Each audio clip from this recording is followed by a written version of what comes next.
This is the Iowa Weather Report for Monday, November 25th, 2013. Now our first look at the 0Z GFS model run. This is at noon today. We have a system moving through the Great Lakes and the western part of Ontario province. We have another system moving across the southern plains into the deep south.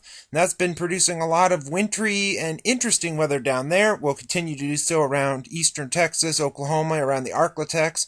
Around here we'll have a clipper system moving through that could bring some early morning snow showers across the eastern counties and then clearing off.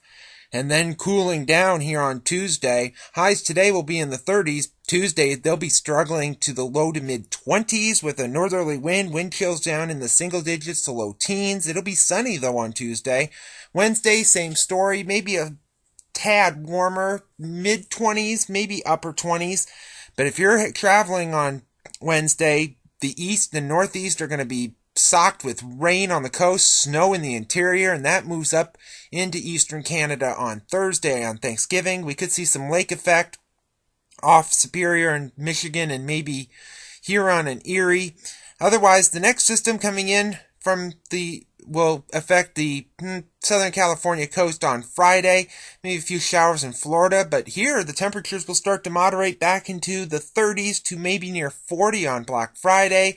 Also on Saturday, the Gulf tries to open up. We could maybe see a shower in Kansas, Oklahoma, and Texas, but nothing around here. But it's that system in western Canada that we'll have to watch, and it starts to dive into the northern high plains and northern Rockies here on Sunday, and that could bring some snow and maybe some heavy snow in Montana and Idaho and even into the Pacific Northwest.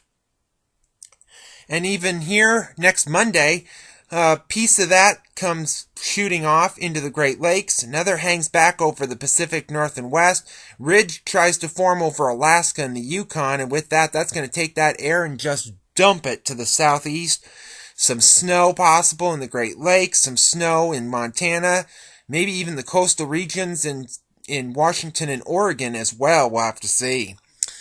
Couple days after that in the extended period, it's going to get nasty. December the 6th, we have a trough, and as you can see, it covers pretty much about the entire country except the far southeast, including Florida. Trough axis off to our west, snow, and maybe quite a bit of it could be falling between or right before this period, but right during this period, it's going to get much colder. Highs maybe are in the teens, maybe low teens, and lows are below zero. December 10th, it's now more zonal, so that's at least helpful. We have some energy moving through the Great Lakes into the northeast. Now they're about to come into the Pacific North and West, but unfortunately, it's still fairly cold. Highs maybe around 18 to 25, lows maybe in the single digits to low teens, and some bit of snow if this is possible, but this could change. Satellite image from last evening, we had that storm system moving through the southern plains into the south and east with some clouds, a few showers, some snow, some freezing drizzle type activity, and some clouds in the northern plains and Midwest as well.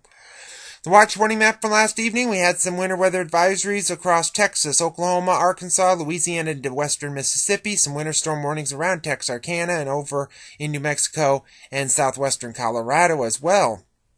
QPF chart. Precipitation over the next 5 days through Friday evening at 6 o'clock, showing most of the precipitation will be from East Texas around the Piney Woods, across the southeast and up the east coast with some rain and mountain snow there, and also in the north and west.